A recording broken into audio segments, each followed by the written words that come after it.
guys, welcome back! In today's video we are going to talk about the dry line that appears on the top of the pot when growing orchids in semi-hydroponics.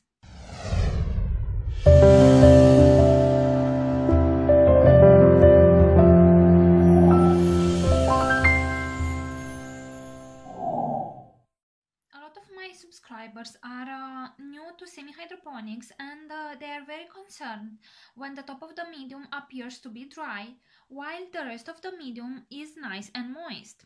I hope you can see on the screen the little droplets of water that appear to be somewhere till here. I think it's the maximum.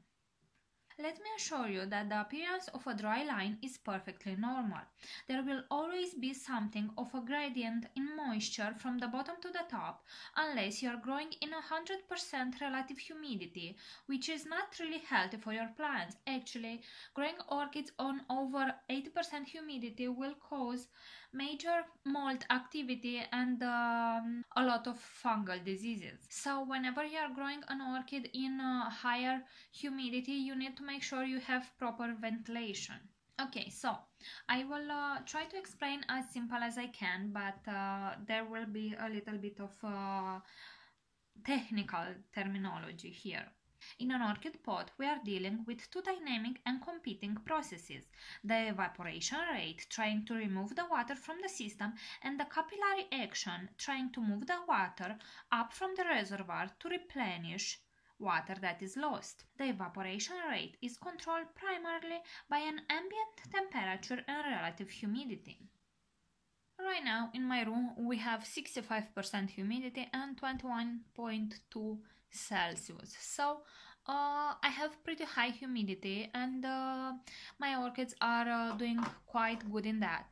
As you can see, the dry line on my orchid pot is about here, so I have one layer of leca that appears to be dryish, but I will explain in a minute that that is not completely true.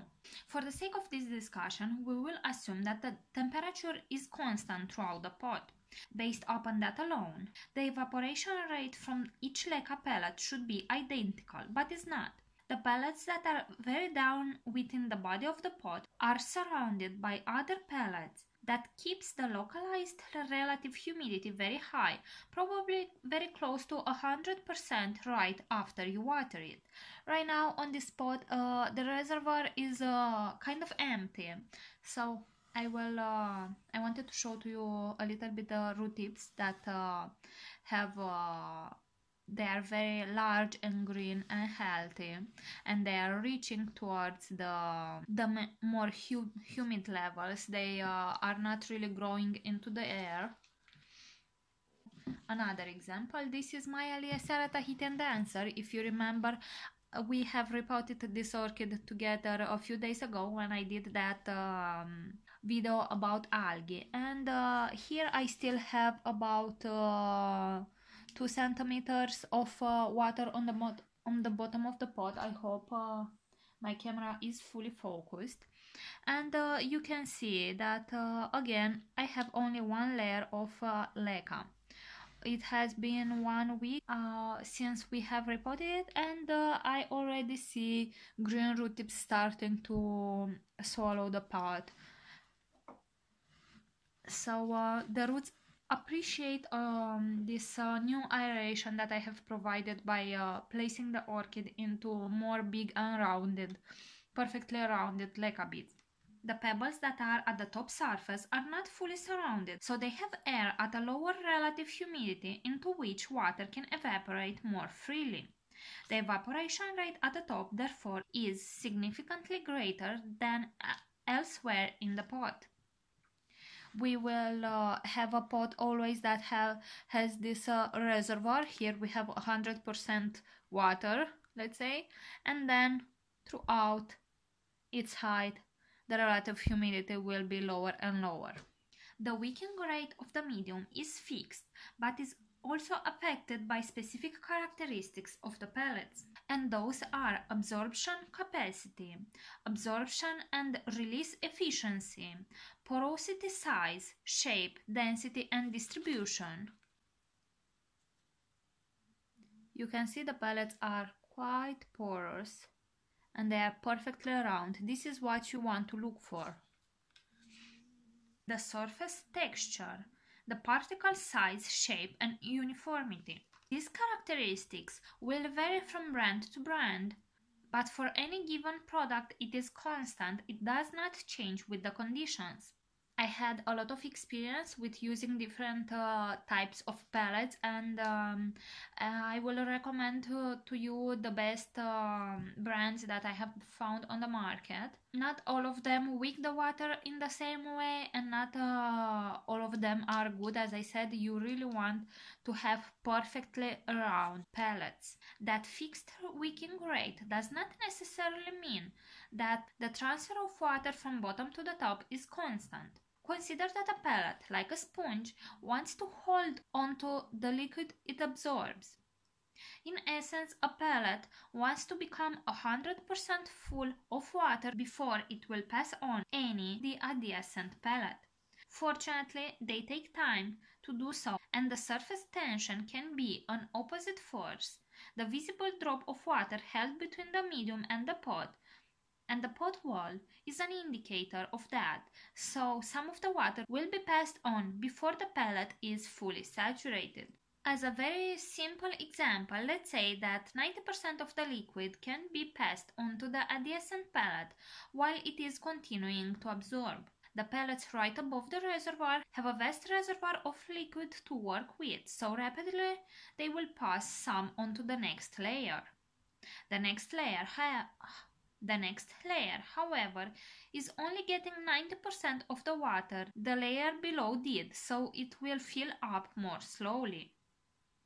The next layer above will only get 90% of its neighbor's liquid, and that is the equivalent to only 81% of the first layer, slower still.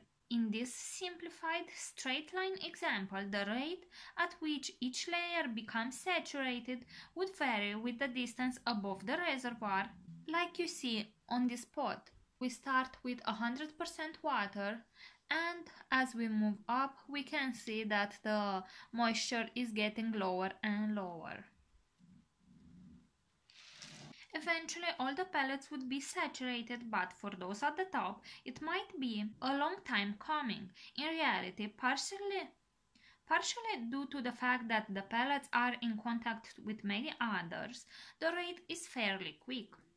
Putting the two together means, therefore, that we are dealing with fixed and variable components, wicking and evaporation respectively.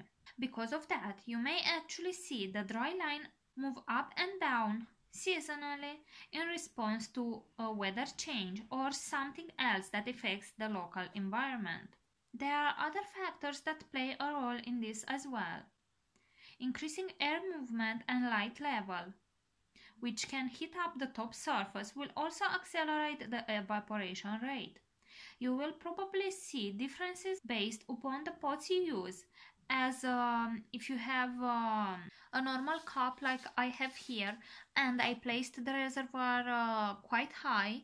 I have here about 5 or 6 centimeters for this pot, and it is a lot higher, and we have a lot more wet pellets than in the water one. As you can see here, we have still very wet pellets, but the last layer is also dry, and this part of the pot is has a lot more humidity than the other pot that I have just showed to you. Also, keep in mind that the medium looking dry may only mean that the outer surface is dry and inside of the pellet there is still moisture, and I had quite a few examples of orchids that were sending roots, and as soon as they touched the medium they were starting to green up and start to absorb moisture, so the pellets weren't really dry inside but only at the surface. Okay, so to finish up this video, as you can see, orchids are not bothered by the dry line. It is perfectly normal. It is a part of the process, and it needs to take place so the semi-hydroponic system can actually function well.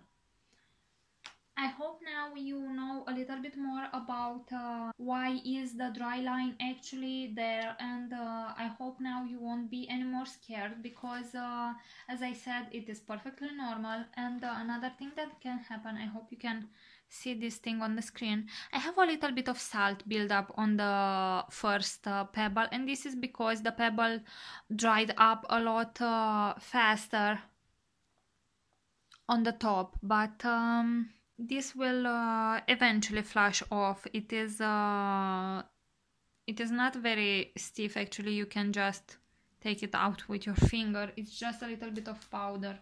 When I have repotted these orchids into the larger pebbles, I didn't flush them with pure reverse osmosis water, but with tap water, and that affected a little bit the level of calcium inside my orchid pots. But as you can see, this is potted for longer, and it doesn't have anymore that powdery mineral buildup on the top, so we are good. You don't need to be scared of that. And yeah, if you have any questions, guys, please leave them in the comment section below. I will be more than happy to answer them. Thank you very much for watching, and see you all next time. Bye.